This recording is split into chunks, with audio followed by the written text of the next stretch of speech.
In a number of states, a battle is being waged over so-called right-to-work laws, which should really be called right-to-work is wrong laws because they're so bad for workers. Right-to-work sounds harmless, but it's not. Consider these facts. The average worker in states with right-to-work laws makes 12.2% less annually than workers in states without right-to-work laws when all other factors are removed.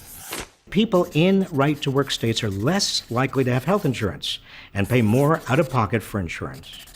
Right-to-work states have higher poverty, higher infant mortality, less investment in education, and higher workplace fatalities. So why do right-to-work laws hurt workers in all these ways? Because these laws destroy unions. That's their purpose. Here's how. Under the National Labor Relations Act of 1935, when a majority of workers votes for a union in their workplace, they're entitled to have a union. And that union bargains with management for higher wages and better working conditions. The union has bargaining clout because all workers at that company are union members. That's what union means. Right to work takes away the rights of workers in a union to collect dues from everyone in the bargaining unit who benefits from the bargains. This eventually eliminates the resources the union needs to bargain for higher wages and put pressure on employers. When unions are able to get higher wages and better working conditions, this raises the bar for all workers.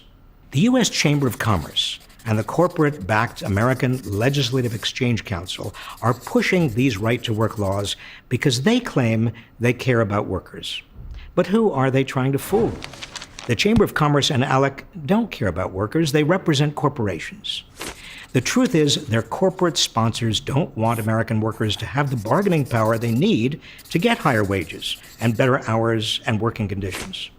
The Chamber and ALEC say right-to-work states attract more businesses. The truth is, they attract businesses that seek lower wages, businesses that don't invest in their workers, don't do research and development, don't add value, and therefore are the most likely to go abroad for even cheaper labor at the slightest provocation. It's bad enough American wages have been stuck in the mud for 3 decades while corporate profits have soared and top executive pay has gone through the stratosphere, and that almost all the economic gains have been going to the top 1%.